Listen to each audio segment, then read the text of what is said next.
The Wings Over Dallas Airshow is an annual airshow event held at the Dallas Executive Airport in Dallas, Texas.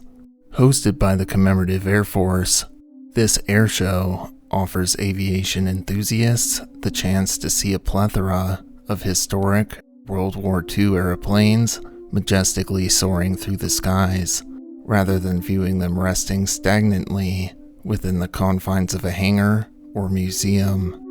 The Commemorative Air Force itself, which was originally named the Confederate Air Force, is a collection of aviation enthusiasts dedicated primarily to the preservation of World War II era aircraft, with the group emerging from humble beginnings in the year 1957, when several of the group's founding members pooled their money together to purchase a P-51 Mustang. Over the following years, the group would begin to add a number of other planes to its fleet, and the collective's motivation to continue to add members to its ranks and planes to its fleet would only grow throughout the 1960s, as many World War II planes would be dismantled during the decade and scrapped or otherwise repurposed, such as in the case of some of the fighter planes' engines being used to power hydroplane racing boats, which I touched on in another video on the channel a while back. In 2001, the group would rename themselves to the Commemorative Air Force, and I don't think I really need to elaborate as to why they opted to change their name. And in the years following, the Commemorative Air Force's fleet has grown exponentially, and its current fleet, numbering more than 175 aircraft across many different eras of aviation, ranks it as one of the largest air forces in the entire world. In November of 2022, the Wings Over Dallas Airshow was slated to take place across 3 days over Veterans Day weekend, with planned shows on Friday, November 11th, Saturday, November 12th, and Sunday, November 13th. However, the weekend's festivities at the Dallas Executive Airport would not commence on Friday the 11th as planned, as the pilots and event organizers would cancel all planned shows on the 11th due to foul weather conditions. Regardless, all participating pilots in the airshow would meet for a briefing at 8 a.m. that morning, and the event's organizers would take the opportunity presented by the weather delay to finish thoroughly reviewing the documents for both the pilots and aircraft to ensure that everything was properly in order and ready to go for Saturday the 12th, with the forecasted weather conditions on Saturday shaping up to be ideal for the airshow. The following day, on Saturday, November 12th, 2022, another pilot briefing was held at 8 a.m. to ensure that the pilots participating in a large and rather complex flyby formation were well informed of the plan, and that they were offered ample opportunity to ask questions to clear up any potential confusion about the flyby. This briefing would conclude at approximately 8:45 a.m. that morning, with the pilots attending, signing off on the session's briefing sheet, and this was followed by another, shorter briefing session for less involved crew members aboard the formation's aircraft, which would conclude at approximately 9 a.m. that morning, with all attending pilots of this session likewise signing a briefing sheet at its conclusion. Over the subsequent 2 hours, spectators would begin to arrive at the airport, with a crowd of 4,000 spectators gathering in the stands to witness the upcoming airshow. As forecasted, the weather that Saturday would prove ideal for the airshow, with clear, sunny skies with a visibility of 10 miles, with a cool air temperature of 50 degrees Fahrenheit, and light northwesterly winds measuring 12 knots, with gusts of up to 18 knots. The show would begin as planned at 11 a.m. that morning, and over the following hours, the first 6 acts of the airshow would awe the spectators with their in-air maneuvers before subsequently making safe landings. And at just after 1 p.m. that afternoon, the complex formation of World War II-era bombers and fighters would begin to take to the skies in preparation for their act of the show. The aforementioned complex flyby formation that had been the subject of the briefings. The aircraft that made up this larger, complex formation were split between 2 smaller formations, a formation of 5 bomber planes led by a B-17G Flying Fortress, which first entered service in the year 1945, known as Texas Raiders, registered 97227C. This bomber formation was trailed by a 3-plane fighter formation, which included a rare Bell P-63F King Cobra fighter, one of only 2 manufactured 63F series aircraft in existence, which was registered N6763, with the P-63F assuming the rear, 3rd position of the formation for the upcoming maneuver. At just after 1:14 p.m. that afternoon, all participating aircraft in the maneuver had taken to the skies, and they began to assume their formation for the flyby,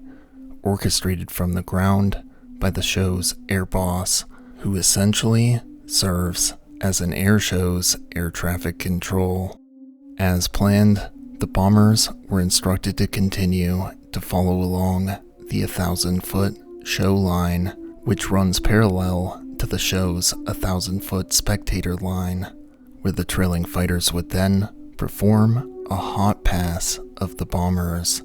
which in layman's terms means that the fighter planes would pass the bombers from above until clearing the bomber formation, where they would then descend in front of them to take the lead, following along their own 500-foot show line. At 1:21 p.m., the air boss would begin to direct the formations to begin the hot pass, instructing the first fighter to look to its left to spot the leading B-17, and the pilot of the leading fighter would confirm to the air boss that they had a visual on the B-17. The air boss would then inquire with the crew of the B-17 whether they had a visual on the passing fighter planes, stating, quote, "B-17, you got fighters in front of you, to your left." 3 seconds later, the air boss would receive an unintelligible transmission in return from the B-17, obfuscated by the busy chatter on their communications frequency. Likely assuming that the B-17 had affirmed visual contact of the fighters, 2 seconds later, the air boss would state, quote, "Nice job, fighters. Come on through." 3 seconds later, further stating, quote, "Fighters will be a big pull-up and to the right." However, unbeknownst to the air boss, as well as to the participants of the maneuver, the crew of the B-17 had likely not affirmed visual contact of all 3 fighters,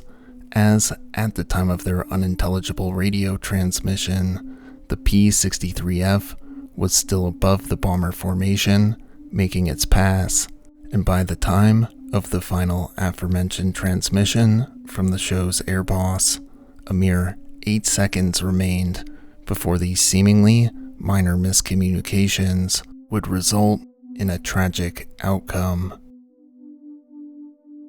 At 1:21 p.m. and 55 seconds, the Bell P-63F would collide with the leading B-17G, striking it on its rear port quarter from above, which cleaved apart the B-17's fuselage from just aft of its wings, and subsequently both aircraft violently broke into pieces as they fell to the ground and erupted into an explosive fireball. Firefighters on standby at the airport would respond immediately to the fiery wreckage of the planes and had reached them and began extinguishing the blaze within 40 seconds of the collision's occurrence. Unfortunately, however, neither the single pilot of the Bell P-63F nor the 5 crew members aboard the B-17G would survive the collision, as all 6 would perish as a result of the crash. Due to the collision taking place during an air show, it had not only been witnessed by thousands of people, but inevitably, almost immediately following the collision, footage of the crash captured by spectators would emerge online and in the news media. In the immediate aftermath of the incident, an investigation was immediately launched by the National Transportation Safety Bureau to ascertain the factors that had played a part in the deadly collision, and likely due to the highly public nature of the incident. Later that month, the NTSB would release their initial investigation report, which stated that their initial findings suggested that the collision had likely occurred due to pilot error on the P-63F pilot's part, further stating that they believe the pilot had errantly mistaken another bomber plane in the formation as the leading B-17, and thus incorrectly believed he had completed the pass. Furthermore, the NTSB's initial report would note that radio communications between the planes participating in the flyby and the air boss coordinating them from the ground were notably completely devoid of altitude callouts, which the report noted could have played a role in the collision. Over a year later, on March 8, 2024, the NTSB would release their nearly 2,000-page final report, which I read a majority of to research for this video, detailing the inquest's findings surrounding the collision, and I'll leave a link to it in the description if you want to take a look at it for yourself. Although I'll note that they clearly aren't the National Report Organization Board. It's kind of a mess. The NTSB's findings surrounding the primary cause of the collision were largely consistent with their initial report's findings, stating that the collision had occurred due to pilot error on behalf of the P-63F's pilot, who had errantly descended, likely after he had mistaken another bomber in the formation as its leading plane. Notably, the inquest would also note that the pilots of both aircrafts were highly experienced and skilled, and toxicology reports found no traces of intoxicating substances in their systems, and rather, the report would state that investigators believed that a major contributing factor in his error had come from the design of the P-63F's cockpit itself, as the pilot's view of the bombers would have been quite limited from a position above them, which they believed had likely directly contributed to the pilot's fatal error. The report would further note that the P-63F was not outfitted with a functional altimeter, and the plane's GPS had not been tracking altitude either, although the report notes that this likely did not play a major role in the series of events that resulted in the collision, but could have been a contributing factor. Furthermore, the report would also note that another major contributing factor that likely did play a role in the crash was the excessive chatter over the radio frequency that resulted in the obfuscated response to the air boss's inquiry about the B-17 making visual contact with all 3 fighter planes, and the air boss's incorrect assumption that the B-17 had confirmed visual contact. Although notably other than this, the final report would somewhat contradict their initial findings regarding the radio communications between the planes and the air boss, as the final report would note that despite the lack of altitude callouts, which is actually a fairly regular practice for aircraft participating in air shows, although as to why this is the case is somewhat convoluted, so I'll spare you the details for now. And the report found that the air boss had competently and professionally managed the participating aircraft across the span of the entire airshow preceding the incident and during the maneuver in which the incident occurred, and he was found to have been not at fault for the series of events that resulted in the crash, as due to his reliance on the plane's pilot's callouts to ascertain their positions, he would have been entirely unaware that the pilot of the P-63F was catastrophically out of position, which is only further evidenced by the transcripts of the radio transmissions, which were lighthearted and congratulatory in tone, and not confused or panicked, even just mere seconds before the collision occurred. In wake of the tragedy, the Commemorative Air Force would release a statement which stated that they greatly grieved the loss of life which resulted from the crash, but would also go on to remind the public that such lethal occurrences are not unheard of during air shows, but are statistically extremely rare, which I can only imagine a certain Nepalese airline and its subsidiaries wish that they could claim.